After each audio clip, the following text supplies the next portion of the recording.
থাকতে পারেন না, যার কথা আপনার মুখে সবসময় উচ্চারণ হয়। ফাতেমা এসেছিল আপনার কাছে, আপনাকে না পাওয়ার কারণে আবার স্বামীর ঘরে গেছেন।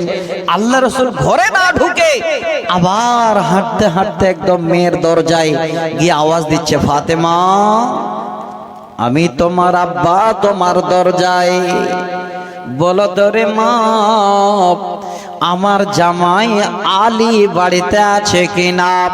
ফাতেমা বলেন, আব্বা গো আপনার জামাই আলী যেন বাড়িতে শুয়ে আছেন, ঘরে বিছানায় আছেন।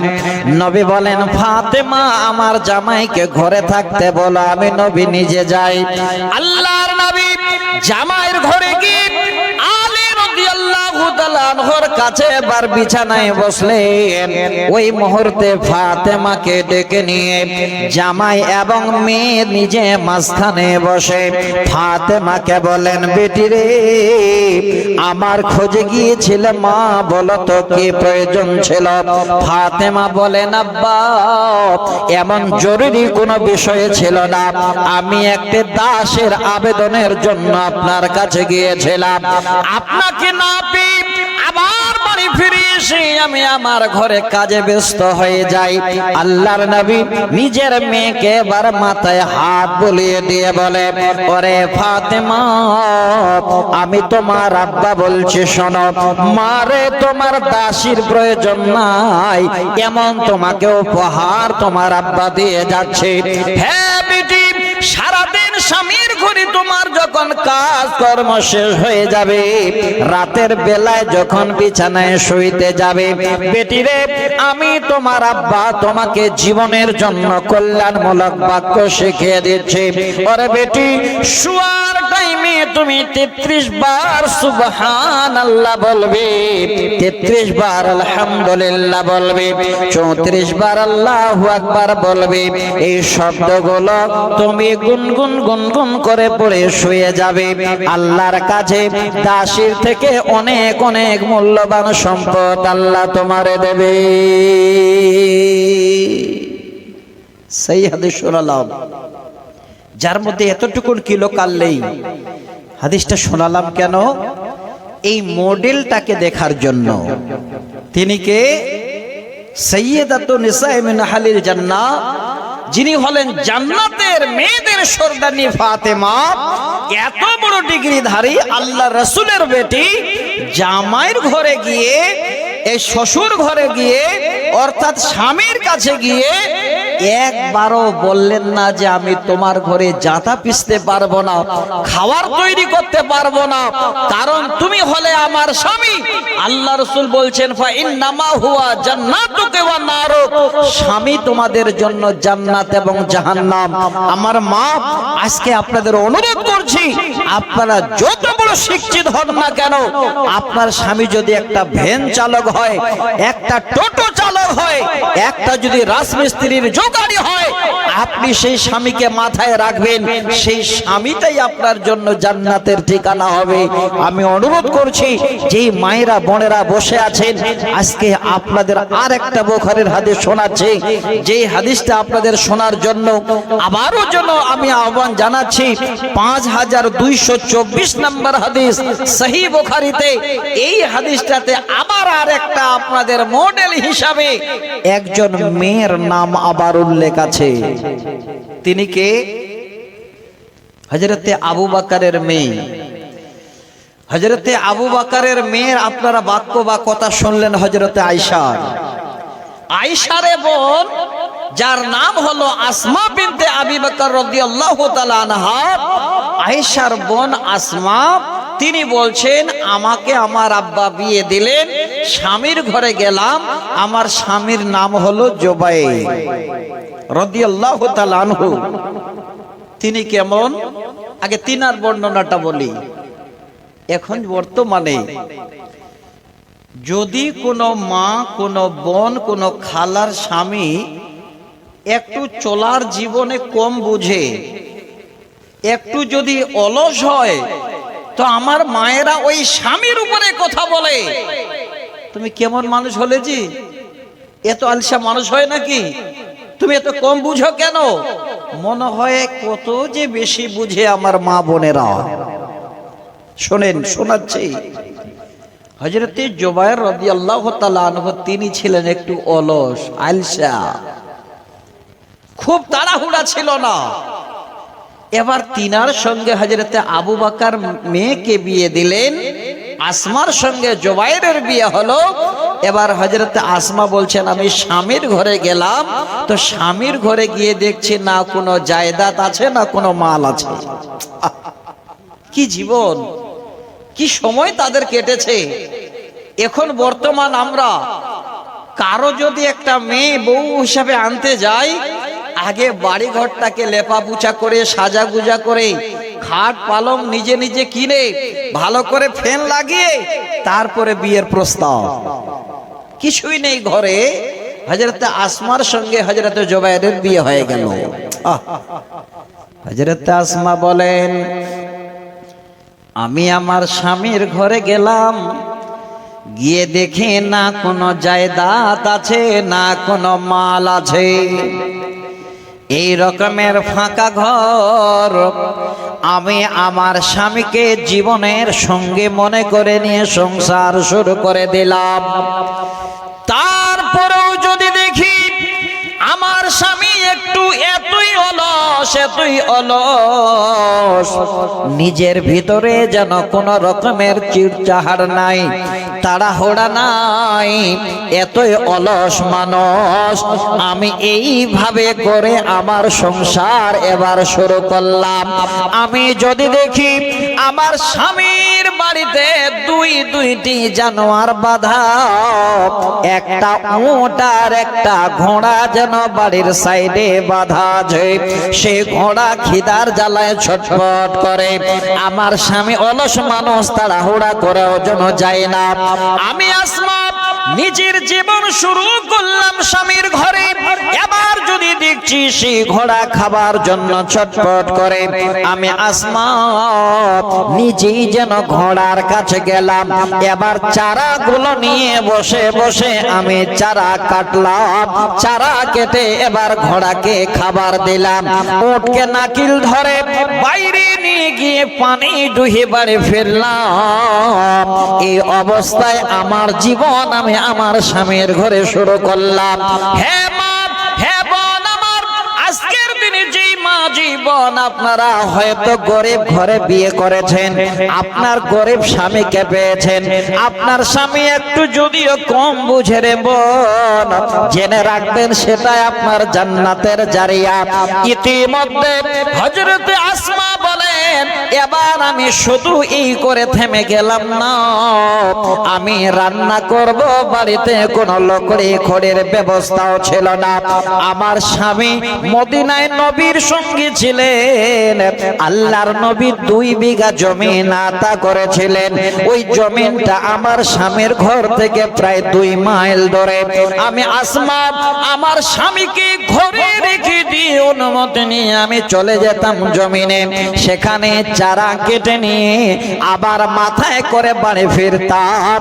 এসে আবার ওই সময় আটা নিয়ে খমির করে রুটি বানাবো বলে নিয়ত করে, হঠাৎ করে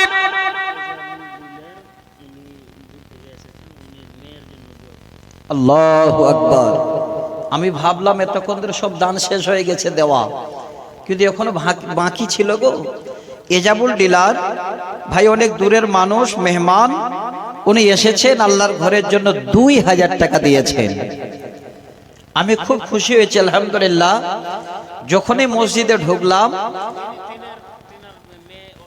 আচ্ছা দোয়া করছি, মসজিদটা দেখে জন্য আমি কয়েকজন ভাইকে বললাম, শুকরিয়া আদায় করলাম, আলহামদুলিল্লাহ এত সুন্দর মসজিদ বানিয়েছেন।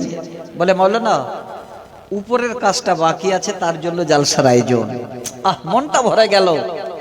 আজকে পৃথিবীর সবথেকে যেটা অতি উত্তম জায়গা, আহাব্বুল বিলাদি ইলাল্লাহি মাসাজিদুহা, আল্লাহ রাসূল বলছেন পৃথিবীর যত জায়গা আছে সবথেকে অতি উত্তম জায়গা হলো আল্লাহর ঘর।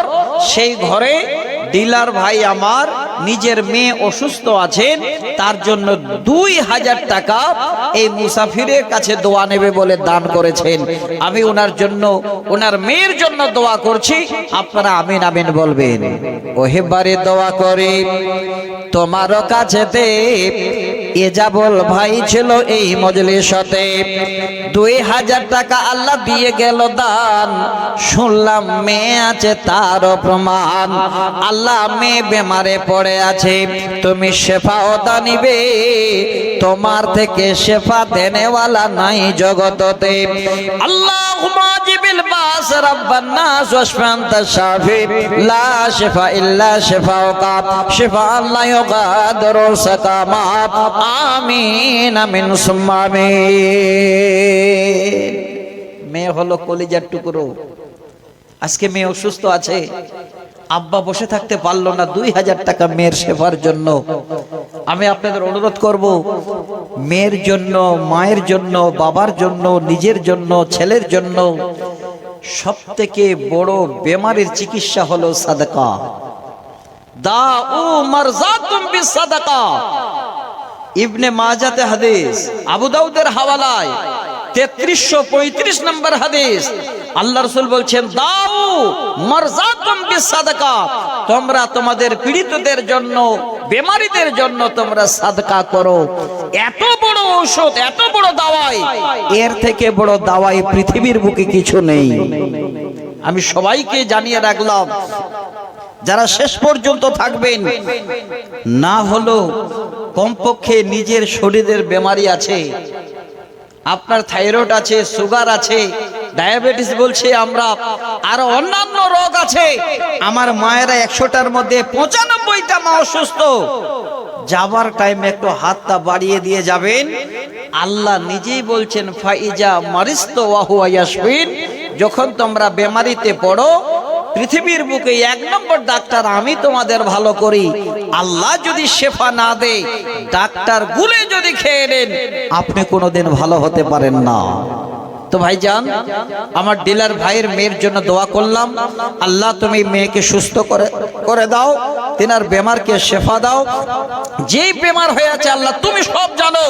এই দানের বদৌলতে, সাদকার বিনিময় আল্লাহ আমার ভাইজানের মেয়েকে তুমি অবশ্যই অল্প সময়ের মধ্যে তুমি শেফা দাও। সকলে মিলে পড়ি আল্লাহুম্মা আমিন। তো আপনাদের যেটা শোনাচ্ছিলাম, এই মেয়ের কথাটাই শোনাচ্ছিলাম। হযরতে আসমা বলছেন, আমি এবার লকড়ি খড়ি নিয়ে বাড়ি ফিরলাম, আটা এবার সেনে রুটি তৈরি করব। বাবার বাড়িতে ভালো কাজ শিখিনি, আমি ভালো রুটিও বানাতে জানি না। ওই মুহূর্তে আনসারি মেয়েরা তাড়াতাড়ি করে আমার কাছে এসে হেল্প করে, রুটি তৈরি করে দেই। সেই রুটি তৈরি করে আমি আমার স্বামী জুবাইরের সামনে নিয়ে গিয়ে হাজির করে, ওরে আমার মা, আপনাদের 2 জন মডেলকে তুলে দিলাম, যারা হলেন এই 2 জন নারী। একজন প্রথম খলিফা হযরতে আবু বকরের মেয়ে আসমা, দ্বিতীয় প্রথম জন হলেন হযরতে নবী মুহাম্মদ সাল্লাল্লাহু আলাইহি সাল্লামের মেয়ে ফাতেমা।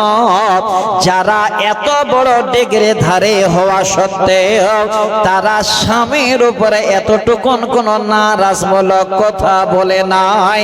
এই রকমের জীবন তারা পৃথিবীর নারীদেরকে এবার করার জন্য উপহার দিয়ে গেলেন। হে মা আমার, বোন আমার, এই জন্য প্রথম হাদিসটা আপনাদের সামনে তুলে দিয়েছিলাম, ফা ইন্নামা হুয়া জান্নাতুকা ওয়া নার, তোমাদের স্বামী তোমাদের জন্য জান্নাত এবং জাহান্নাম। মাগো, আমাকে একটু ইঙ্গিত করছেন পর্দার কথা বলার। এই স্বামীটাই আপনার জন্য পর্দার আড়াল। আমি হাদিস শোনাবো আপনাদের। শুধু পর্দা করা এটা নয় যে খালি পুরো বডি ঢাকিয়ে বেড়াচ্ছেন, এটা শুধু পর্দা নয়। আপনার কি কি পর্দা আমি একটু একটু করে ইঙ্গিত করব। এবার আপনাদের সামনে আর একটা হাদিস শোনাচ্ছি। যেই মায়েরা, যেই বোনেরা আজকে পর্দার আড়ালে বসে আছেন, স্বামীর হক আদায় করা 1 নাম্বার কর্তব্য হলো আপনাদের। যদি ওই স্বামীটা একটা বিকলাঙ্গ হয় আর যদি তার কথা মতো জীবন যাপন করেন, আপনার জন্য এত বড় সুসংবাদ, যে সুসংবাদ কোনো পুরুষের জন্য নেই। শোনেন হাদিসটা শোনাই। নাসাইতে 3131 নম্বর হাদিস। আপনাদের সামনে হাদিসটা তুলে দিচ্ছি। আজকে আপনি যদি খুব আল্লাহওয়ালা হন, নামাজ পড়েন, রোজা করেন, তাহলে আল্লাহ যদি আপনাকে জান্নাতে দেন তো ওই জান্নাতে ঢুকবেন। সেই গেটটার একটা ভিআইপি গেটের নাম হলো রাইহান। যারা রোজা করে সেই গেট দিয়ে যাবে। আরেকটা গেটের নাম হলো বাবু সাদাকা। যারা সাদকা করবে সেই গেট দিয়ে জান্নাতে যাবে। এই রকমের 8টি জান্নাতের 8খানা নাম আছে। আমি বুঝাবার জন্য বললাম। আপনি ভালো রোজাদার, পরিপূর্ণ আল্লাহর বিধান মেনে রোজা করেছেন, ভিআইপি গেট, এবার রাইহান নামক দরজা দিয়ে আল্লাহ আপনাকে ঢুকাবেন। সাদকা করেছেন, বাবু সাদকা নামক দরজা দিয়ে আল্লাহ আপনাকে ঢুকাবেন। আনন্দ যেন মন ভরে যাবে। তাহলে আমাদের যেতে গেলে চুনে চুনে দরজা দিয়ে ঢুকতে হবে। আমার মা, হে বোন, আজকে যদি আপনার একটা স্বামী আছে বিগলাম, একজন স্বামী আছে রিক্সা চালক, একজন স্বামী আছেন ভালো বুঝে না, একজন স্বামী আছেন শুধু আপনার জন্য ডেলি দিন গরুর মতো এবার রাজমিস্ত্রির জোগাড় দিয়ে 300-400 করে টাকা নিয়ে এসে আপনার সংসারে ব্যয় করে, এই স্বামীটাকে যদি আপনি এতটুকুন মন দিয়ে প্রাণ দিয়ে দেখাশোনা করেন, জেনে রাখেন এটাই হবে আপনার জান্নাত যাওয়ার জারিয়া। কেন বলছি? হাদিসটা